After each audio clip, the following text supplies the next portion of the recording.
Hello बच्चों। दिया गया प्रश्न कुछ इस प्रकार है। निम्नलिखित में से किस एक में डीएनए नहीं होता? केंद्रक युक्त अंडाणु में, परिपक्व आरबीसी में, परिपक्व शुक्राणु में, बालों की जड़ में। इस प्रश्न की मुख्य अवधारणा है इस प्रश्न की मुख्य अवधारणा है डीएनए। अगर हम बात करते हैं डीएनए की, तो डीएनए जीवित कोशिकाओं में पाए जाने वाला एक गुणसूत्र होता है। जीवित कोशिकाओं में जीवित कोशिकाओं में पाया जाने वाला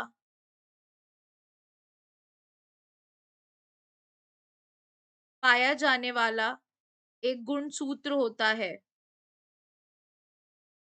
गुणसूत्र होता है। यह एक आनुवंशिक अणु कोड है जिसका सर्पीला आकार होता है। तो हम यहाँ पर अब हमसे पूछा गया है कि यह किसमें नहीं पाया जाता है, कि कौन सा है जिसके अंदर हमारा ये नहीं पाया जाता है। पहला है केंद्रक युक्त अंडाणु में, तो यह हमारा गलत है, क्योंकि जो केंद्रक युक्त जो अंडाणु होते हैं जिसमें से नाभिक को हटा दिया जाता है, इसलिए इसमें परमाणु डीएनए नहीं होगा, क्योंकि इसमें से नाभिक को हटा दिया जाता है। लेकिन बहुत सारे माइटोकॉन्ड्रिया इसमें मौजूद रहेंगे, तो इसे हम माइटोकॉन्ड्रियल डीएनए भी हम कह देते हैं। तो ये हमारा गलत हो जाएगा।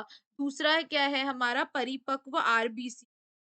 अगर हम बात करते हैं परिपक्व आरबीसी की, तो जो हमारी परिपक्व आरबीसी होती है, ये फेफड़ों जो हमारी नॉर्मल आरबीसी होती है, ये क्या करती है? फेफड़ों से ऑक्सीजन को शरीर के अन्य ऊतकों तक ले जाती है। यानी कि जो आरबीसी होती है हमारी, इसका काम क्या होता है? यह ऑक्सीजन देती है पूरे शरीर को। फेफड़ों से शरीर तक क्या फैलाती है? ये ऑक्सीजन फैलाती है। आरबीसी में हीमोग्लोबिन होता है। इसमें क्या पाया जाता है? हीमोग्लोबिन होता है जो ऑक्सीजन को बांध सकता है। तो आरबीसी और रक्त का जो लाल रंग है वो किसकी वजह से होता है? हीमोग्लोबिन, जिसे हम एचबी से डिनोट करते हैं। इसे इसकी वजह से होता है। तो होता क्या है? स्तनधारियों में परिपक्व आरबीसी उभयलिंगी डिस्क के आकार की कोशिकाएं होती हैं, जिसमें नाभिक, राइबोसोम और अन्य साइटोप्लाज्मिक ऑर्गेनेल्स जो होते हैं, यानी कोशिकांग जो होते हैं, उनकी कमी होती है। तो इसी वजह से इनके अंदर ना तो डीएनए है और ना ही माइटोकॉन्ड्रियल डीएनए पाया जाता है। तो इसमें किसी तरह से कुछ भी नहीं पाया जाता। तो ये हमारा सही हो जाएगा। दूसरा है परिपक्व शुक्राणु में। अगर हम बात करते हैं शुक्राणु की, जो कि पुरुष प्रजनन कोशिका होती है। क्या होती है ये? पुरुष प्रजनन कोशिका होती है।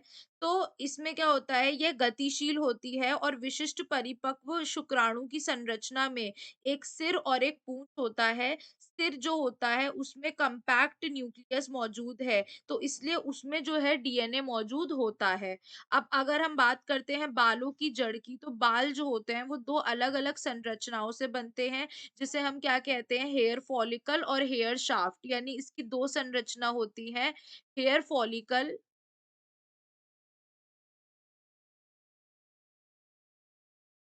और हेयर शाफ्ट।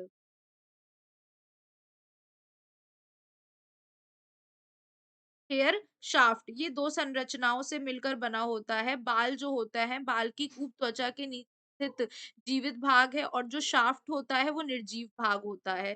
तो ये पूरी तरह से केराटिनाइड और त्वचा की सतह के ऊपर स्थित होता है। तो इसमें रोम की जो होते क्या है? बाल की जड़ बालों के रोम के आधार पर मौजूद होती है, जिस जो सक्रिय प्रजनन भाग होता है। तो इसी वजह से इसमें मैट्रिक्स कोशिकाएं होती हैं जो न्यूक्लियोटाइड की होती हैं, तो इसमें भी डीएनए पाया जाता है।